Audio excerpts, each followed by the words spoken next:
오늘 우리에게 주시는 하나님의 말씀은 창세기 24장 1절에서 27절입니다. 한 절씩 교독하겠습니다. 아브라함이 나이 많아 늙었고 여호와께서 그의 범사에 복을 주셨더라. 아브라함이 자기 집 모든 소유를 맡은 늙은 종에게 이르되 청컨대 내 손을 내 환도뼈 밑에 넣으라. 내가 너로 하늘의 하나님 땅의 하나님이신 여호와를 가리켜 맹세하게 하노니 너는 나의 거하는 이 지방 가나안 족속의 딸 중에서 내 아들을 위하여 아내를 택하지 말고 내 고향 내 족속에게로 가서 내 아들 이삭을 위하여 아내를 택하라. 종이 가로되 여자가 나를 쫓아 이 땅으로 오고자 아니하거든 내가 주인의 아들을 주인의 나오신 땅으로 인도하여 돌아가리이까. 아브라함이 그에게 이르되 삼가 내 아들을 그리로 데리고 돌아가지 말라.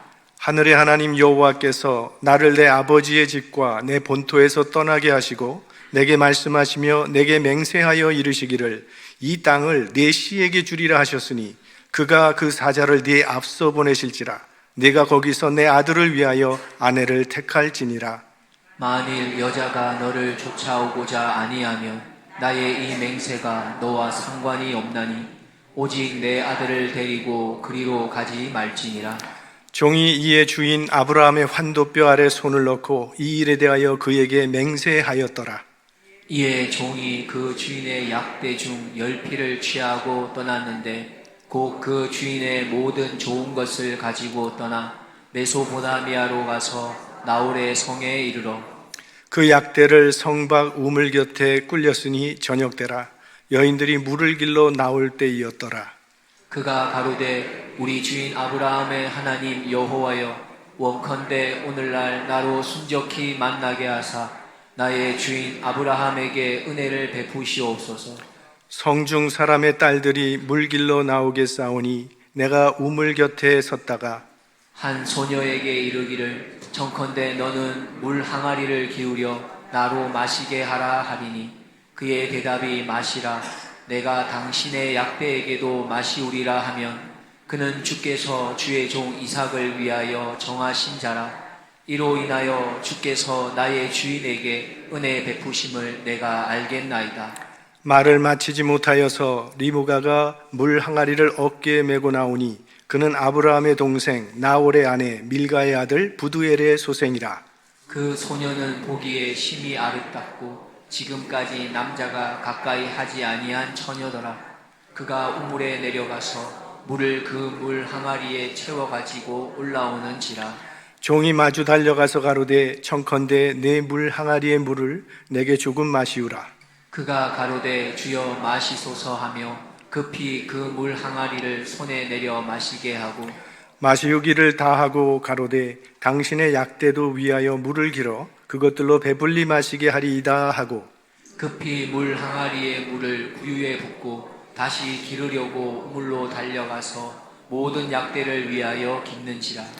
그 사람이 그를 묵묵히 주목하며 여호와께서 과연 평탄한 길을 주신 여부를 알고자 하더니 약대가 마시기를 다음에 그가 반 세겔 중 금고리 한 개와 10세겔 중 금 손목고리 한 쌍을 그에게 주며 가로되 네가 네 딸이냐 청컨대 내게 거하라. 내 부친의 집에 우리 유숙할 곳이 있느냐. 그 여자가 그에게 이르되 나는 밀가가 나홀에게 낳은 아들 부두엘의 딸이니이다. 또 가로되 우리에게 집과 보리가 족하며 유숙할 곳도 있나이다. 이에 그 사람이 머리를 숙여 여호와께 경배하고 다 같이요. 가로되 나의 주인 아브라함의 하나님 여호와를 찬송하나이다. 나의 주인에게 주의 인자와 성실을 끊이지 아니하셨사오며 여호와께서 길에서 나를 인도하사 내 주인의 동생 집에 이르게 하셨나이다 하니라. 아멘. 창세기 24장은 창세기에서 가장 긴 장입니다.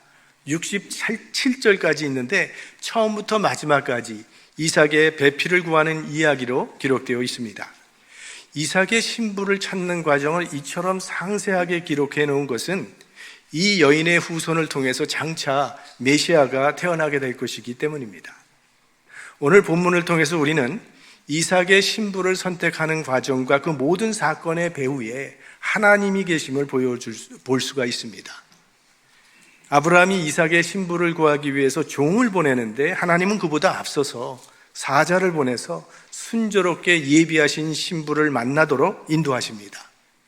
이삭을 위해서 숫양을 예비하셨던 여호와 이레의 하나님께서 오늘은 이삭을 위해 예비하신 리브가를 만나도록 섭리하심을 우리가 볼 수 있습니다.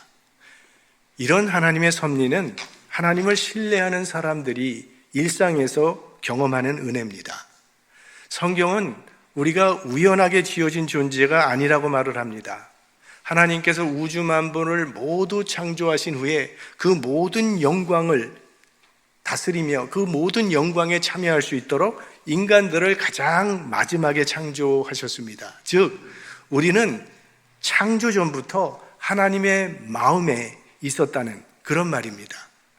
우리들이 다 깨닫지 못하고 헤아리지 못할 뿐이지 하나님께서는 우리를 위한 선한 계획을 가지고 계시고 지금도 그 계획에 따라 일하고 계신 것입니다.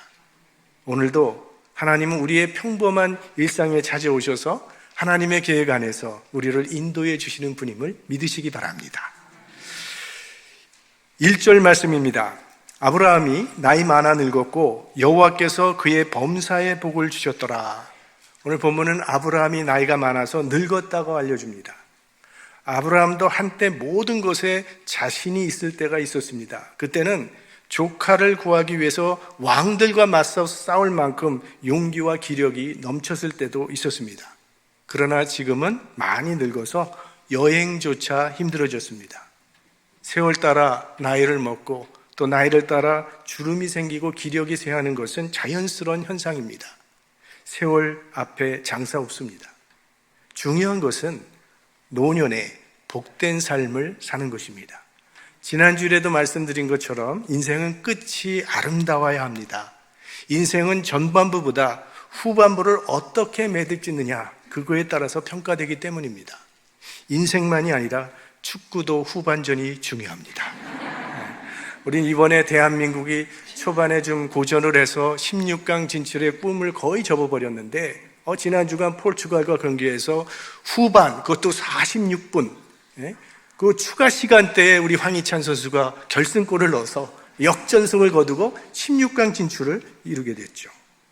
황 선수가 너무 흥분해서 옷을 벗는 바람에 옐로우 카드를 받긴 했지만 그 심사위원이 그러더라고, 해설위원이. 뭐 그런 경고는 받아도 괜찮다고. 축구도 후반전이 이렇게 중요합니다. 복은 언제나 좋은 것이지만 특히 말년이 복되어야 합니다. 말년이 아름다운 사람이 복된 인생입니다. 아브라함은 노년의 범사의 복을 누리는 사람이 되었습니다. 왜 그렇게 되었는지 오늘 성경이 말을 합니다. 여호와께서 그의 범사에 복을 주셨더라. 그러니까 복의 근원은 하나님이지요. 복은 우리 인간이 만들어내는 것이 아닙니다. 똑똑한 사람이 복된 인생 사는 거 아니고 내가 근면하고 검소하게 산다고 복된 인생을 사는 것이 아닙니다. 복은 하나님이 주시는 선물입니다. 그래서 이 복의 근원이신 하나님을 우리 중심에 모시고 그분의 말씀에 순종하며 살아갈 때 복된 인생이 되는 것입니다. 여러분의 인생도 아브라함처럼 세월이 더할수록 복된 인생이 되시기를 축원합니다. 계속해서 2절 말씀입니다. 아브라함이 자기 집 모든 소유를 맡은 늙은 종에게 이르되 청컨대 내 손을 내 환도뼈 밑에 넣어라. 지금 아브라함은 이삭의 신부감을 구하기 위해서 자기의 신실한 종을 파송을 하는데 보내기 전에 아주 특이한 방식으로 언약을 맺게 됩니다. 아브라함이 종에게 자신의 환도뼈 밑에 손을 얹고 언약을 하라고 말을 합니다. 환도뼈 밑은 남성의 생식기를 말하는 것입니다. 이 부분은 생명을 낳는 부분이기 때문에 이건 생명을 건 매우 엄숙한 약속이라는 것을 표현하는 것입니다. 성서학자들은 이 종이 엘리에셀이었을 것이라고 추측을 합니다. 오늘 본문에 보면 이 종이 아브라함 집의 모든 소유를 맡았다고 했는데 그는 소유를 맡을 만큼 정직했고 신실했고 아브라함의 절대적인 신임을 받던 충성스러운 종이었습니다. 또 그는 늙은 종이라고 말을 하는데 그만큼 연륜이 쌓인 지혜로운 종이라는 그런 이야기입니다. 그래서 아브라함이 이 엘리에셀에게 며느리를 구하는 중대한 사명을 지금 맡긴 겁니다. 그런데 단지 엘리에셀이 충성스럽고 지혜롭기 때문만은 아닙니다. 아브라함은 하나님께서 이삭을 위해서 아내를 예비해 두셨다는 그런 믿음이 있었기 때문에 이 중대한 사명을 종에게 위임한 것이었음이 오늘 본문에 잘 나타나 있습니다. 3절부터 내가 너로 하늘의 하나님, 땅의 하나님이신 여호와를 가리켜 맹세하게 하노니 너는 나의 거하는 이 지방 가나안 족속의 딸 중에서 내 아들을 위하여 아내를 택하지 말고 내 고향 내 족속에게로 가서 내 아들 이삭을 위하여 아내를 택하라. 여기 아브라함이 하나님에 대해서 신앙 고백을 하는데 두 가지 신앙 고백을 합니다. 하늘의 하나님 그리고 땅의 하나님. 하늘의 하나님이란 인류 역사를, 이 세상의 역사를 주관하시는 하나님을 말하는 거죠. 하나님은, 아브라함은 하나님이 우주 만물을 창조하시고 이 우주 만물을 다스리시는 역사의 주인이심을 분명히 믿었습니다. 동시에 그렇게 크신 하나님께서 내가 발을 딛고 살고 있는 이 땅의 하나님이 되심도 믿었습니다. 하나님은 우리의 세세한 문제 따위는 관심도 없고 거기에는 신경도 쓰지 않는 그런 하나님이 아니라 우리의 사소한 문제까지도 개입하시는 하나님이심을 그는 믿었다는 것입니다. 이것은 아브라함이 그동안 약 70여 년 동안 하나님과 동행하는 가운데 그의 삶 속에서 깨달은 진리입니다. 그래서 이삭의 신부를 구하는 일에도 하나님께서 개입해 주실 것을 믿고 지금 종을 파송하고 있는 것입니다. 아브라함은 이제 종을 보내면서 이삭의 신부감의 자격 조건을 제시를 합니다.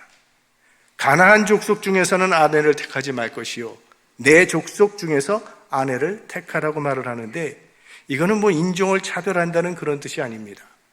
70년 정도 아브라함이 가나안 땅에 살면서 이 가나안 족속들을 살펴보니까 우상을 숭배하고 도덕적으로 타락한 생활을 하는 것을 아브라함은 보았기 때문입니다. 그러니까 이 말씀은 한국 사람은 반드시 한국 사람하고 결혼해야 된다는 그런 뜻이 아니에요. 영적인 이방인과 멍해를 함께 하지 말라는 뜻입니다. 이것은 혈통 보존적인 차원이 아니라 영적 유업을 보존하기 위한 차원입니다.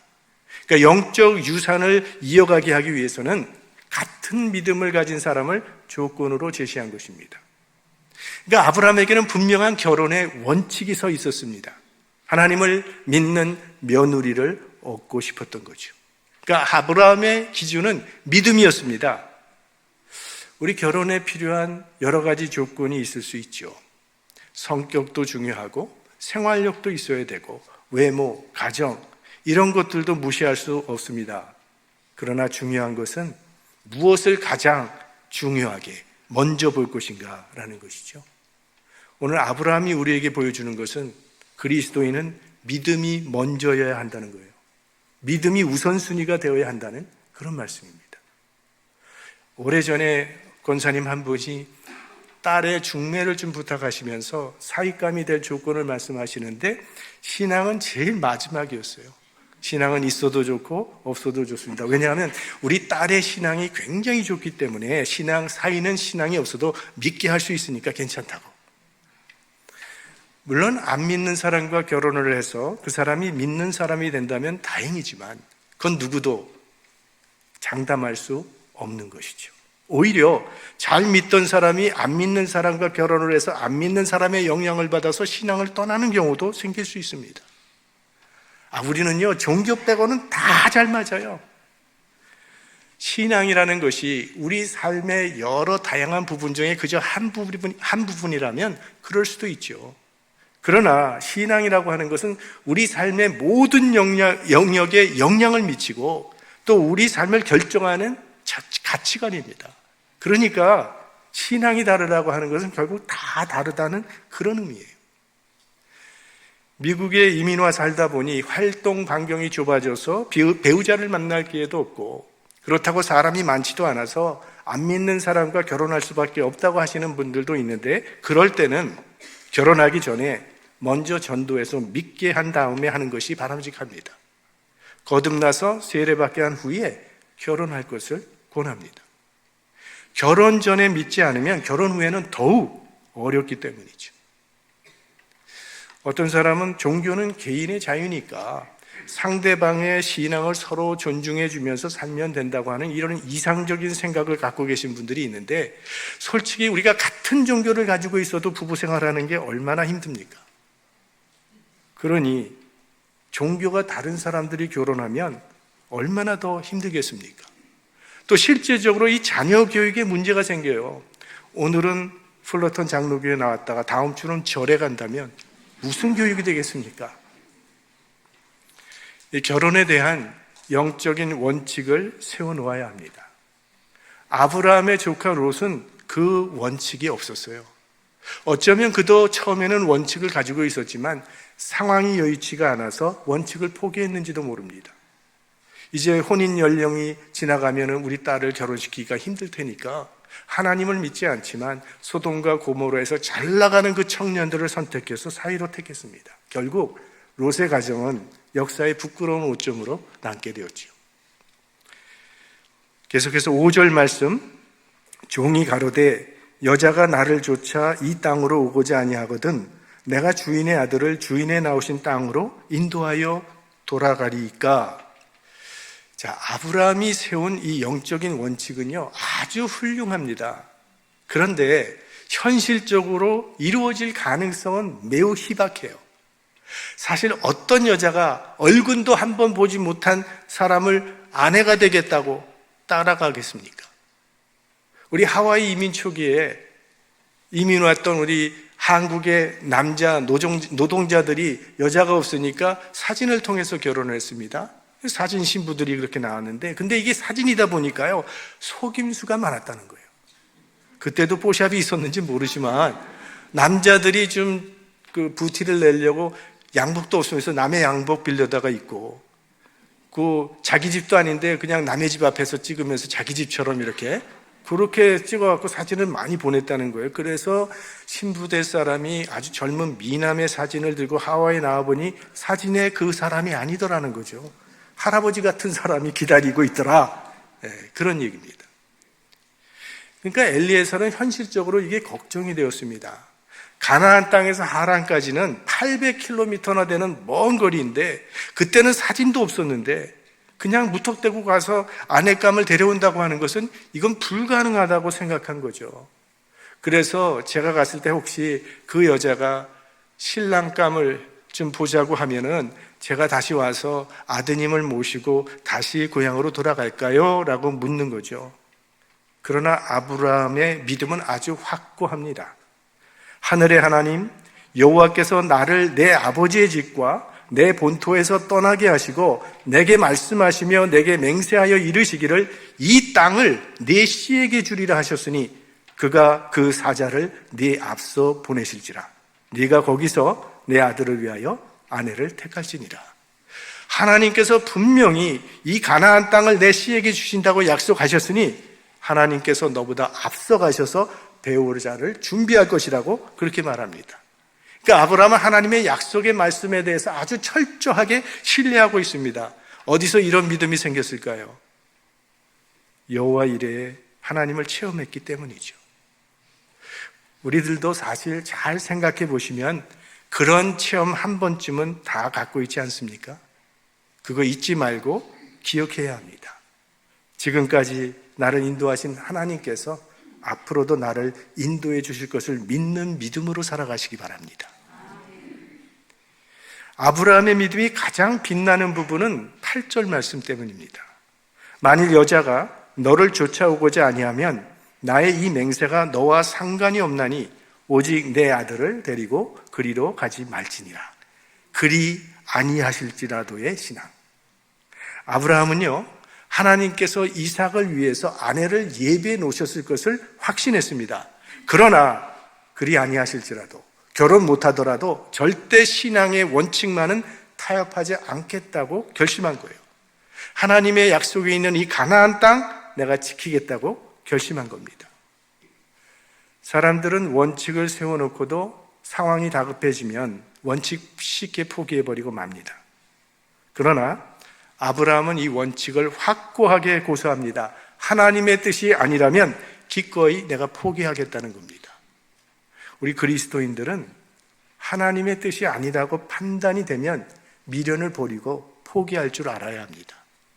그러나 그것이 하나님의 뜻일진데 어떤 고난이나 난관 속에서도 끝까지 포기하지 말아야 합니다.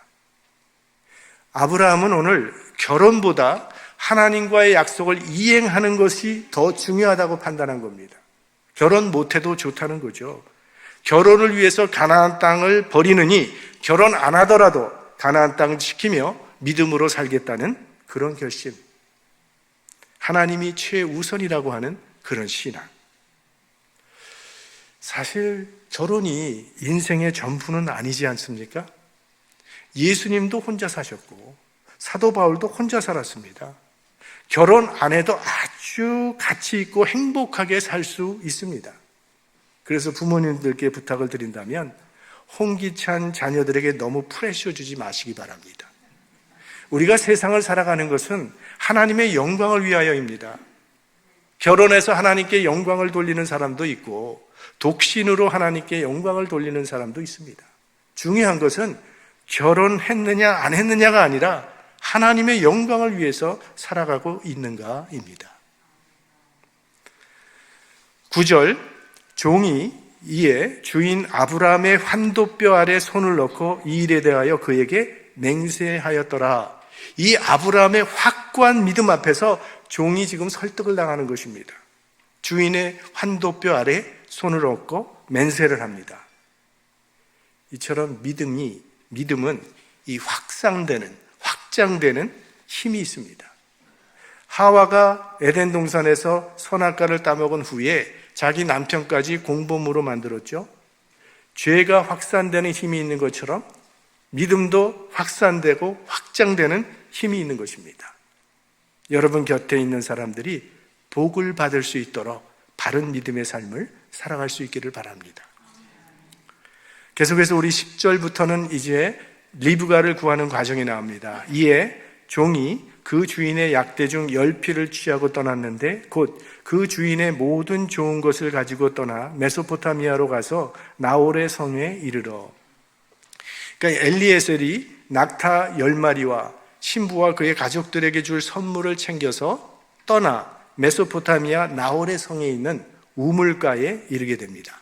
본문은 아주 간략하게 떠나고 도착했다라고 말하지만 이 여행길은 좋게 한 달은 더 걸리는 아주 멀고 먼 그러한 여행길입니다. 왜 낙타를 10마리나 가지고 갔겠습니까? 신부를 만나면 그 신부를 태우고 오려면 낙타가 필요하고 또 신부 혼자 오는 것이 아니라 신부의 종들도 따라와야 되니까 그들에게도 낙타가 필요하기 때문에 10마리나 가지고 갔을 것입니다. 이것 보면 이 종도 아브라함처럼 하나님께서 신부감을 마련해 두셨다는 그런 믿음이 있었다는 것을 알 수 있습니다. 이제 나홀의 성까지는 무사히 도착했지만 이제 어디서 어떻게 그 신부감을 찾아야 될지 도무지 알 수가 없어서 이제 하나님께 인도를 구합니다. 그가 가로되 우리 주인 아브라함의 하나님 여호와여 원컨대 오늘날 나로 순적히 만나게 하사 나의 주인 아브라함에게 은혜를 베푸시옵소서. 성중 사람의 딸들이 물길로 나오게 싸우니 내가 우물 곁에 섰다가 한 소녀에게 이르기를 청컨대 너는 물 항아리를 기울여 나로 마시게 하라 하리니 그의 대답이 마시라 내가 당신의 약대에게도 마시우리라 하면 그는 주께서 주의 종 이삭을 위하여 정하신 자라 이로 인하여 주께서 나의 주인에게 은혜 베푸심을 내가 알겠나이다. 자, 이 기도를 가만 보면 언뜻 보면 동쪽인지 서쪽인지 점치는 미신적인 기도처럼 그렇게 보이는데 그런 게 아닙니다. 내가 원하는 대로 그저 쉽게 하나님을 움직이려는 그런 기도가 아니라는 거예요. 분명히 하나님께서 예비해 놓으신 그 여자가 있을 텐데 나는 그 여자가 누구인지 알 방법이 없으니 하나님께서 이러한 방법으로 알려달라고 하면서 그가 이삭의 신부감이 될 만한 사람의 성품을 제시하고 있는 것입니다. 자, 긴 여행을 오는 동안 엘리에셀은 계속 생각했을 것입니다. 우리 주인 이삭의 아내가 될 여자는 어떤 여자여야 할 것인가? 그리고 그 마음속에 나름대로 내린 결정은 마음이 아름다워야 하겠다. 이것이 엘리에셀의 생각입니다. 그래서 이제 마침 때가 저물어서 여인들이 물을 기르러 나오게 될 텐데 그 중에 내가 물을 좀 달라고 할 때 선뜻 물을 내줄 수 있는 친절한 여자면 좋겠다라는 그런 말이고, 즉 남에게 도움을 줄 준비가 되어 있는 사람이면 좋겠다는 그런 이야기입니다. 그리고 자기뿐만 아니라 약대들에게까지도 물을 주면 바로 그 여자가 하나님께서 예비하신 신부로 알겠습니다 라고 기도를 하는데요, 이거는 절대로 쉬운 기도가 아닙니다. 이건 굉장히 까다롭고 어려운 기도를 한 겁니다. 왜냐하면 우리 낙타라고 하는 동물은 물이 없어도 먼 여행길을 갈 수 있는 짐승입니다. 왜냐하면 낙타는 보통 다른 짐승보다 물 저장고가 굉장히 큽니다. 그래서 낙타 한 마리가 보통 100리터 정도 물을 마신다고 합니다. 그리고 당시 여인이 물동이를 들고 다닐 때 그 물동이에는 10리터 정도가 들어가는 물동입니다. 그러면 10리터 들어가는 물동이로 100리터 먹는 낙타 한 마리 먹이려면 몇 번을 왔다 갔다 해야 됩니까? 10번 정도 왔다 갔다 하는 거예요. 근데 약대가 한 마리가 아니라 10마리면 거의 100번을 왔다 갔다 하는 그런 일을 누가 하겠습니까? 사람과 짐을 싣고 먼 길을 온 이 낙타들이 불쌍해서 물 한 모금 줘야 되겠다라는 그 정도 마음가짐으로는 이건 되지 않는 이야기를 지금 이 종이 하나님께 기도한 겁니다. 이건 정말 순수한 사랑, 그리고 강인한 체력, 그리고 자원하는 섬기는 마음이 없으면 절대로 될 수 없는 그런 일입니다. 나그네를 위해서 이렇게까지 친절을 베풀고 이렇게까지 수고할 사람이 몇이나 되겠습니까?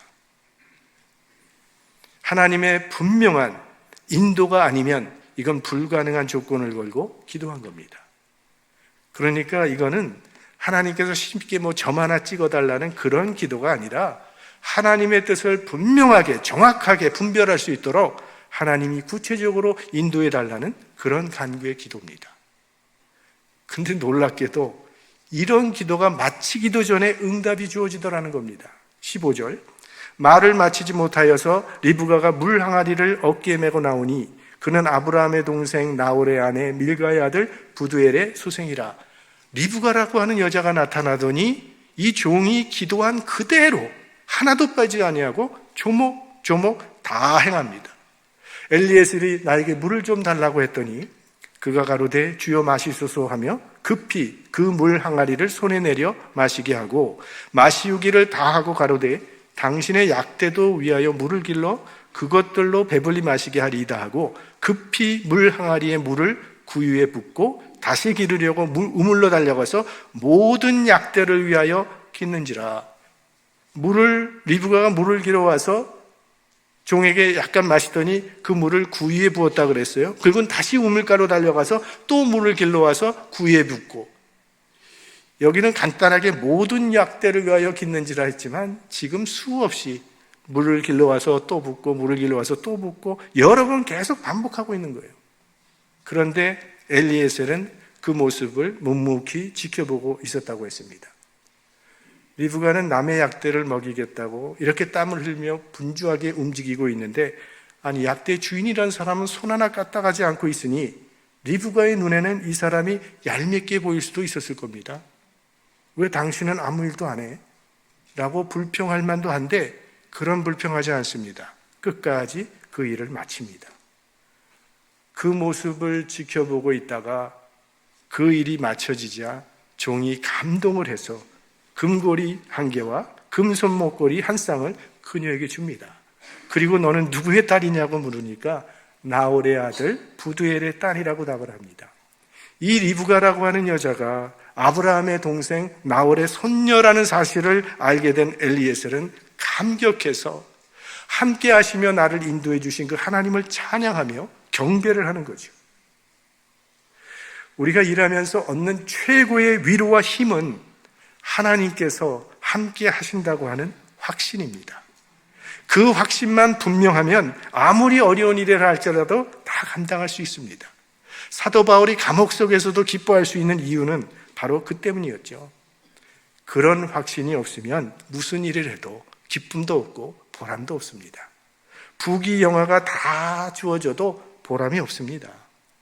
하나님이 함께 하신다는 확신, 바로 그게 우리의 삶을 가치 있게 만드는 것입니다. 26절, 27절 말씀. 이에 그 사람이 머리를 숙여 여호와께 경배하고 가로되 나의 주인 아브라함의 하나님 여호와를 찬송하나이다. 나의 주인에게 주의 인자와 성실을 끊이지 아니하셨사오며 여호와께서 길에서 나를 인도하사 내 주인의 동생 집에 이르게 하셨나이다 하니라. 엘리에셀은 하나님께서 아브라함에게 주신 그 약속의 말씀 하나만 믿고 800km나 떨어져 있는 하란까지 왔는데, 그 약속하신 말씀대로 정확하게 이루어주신 그 하나님 앞에 머리를 숙여 경배하며 찬송하지 않을 수 없었던 거죠. 이런 경배와 찬양은 내 삶 속에 하나님의 말씀이 이루어질 때 마음속에서부터 우러나오는 감격의 고백입니다. 우리가 어떤 상황 속에서도 말씀대로 살면 그 말씀이 우리의 삶 속에 이루어지게 될 때 우리들도 이런 감격의 고백이 마음속 깊은 곳에서 우러나오게 될 것입니다. 우리 마지막으로 잠언 3장 5절 6절 말씀을 합독해 보겠습니다. 너는 마음을 다하여 여호와를 의뢰하고 내 명철을 의지하지 말라. 너는 범사의 그를 인정하라. 그리하면 내 길을 지도하시리라. 우리의 마음을 다해서 하나님의 말씀을 신뢰하고 순종하면 하나님은 우리보다 앞서 행하시며 우리의 갈 길을 인도해 주실 것입니다. 하나님의 말씀은 우리 인생을 인도하는 나침판입니다. 우리 모두 하나님의 말씀을 따라 살아감으로 우리를 통해서 이루시기 원하시는 그 하나님의 뜻이 아름답게 이루어지게 되기를 주님의 이름으로 축원합니다.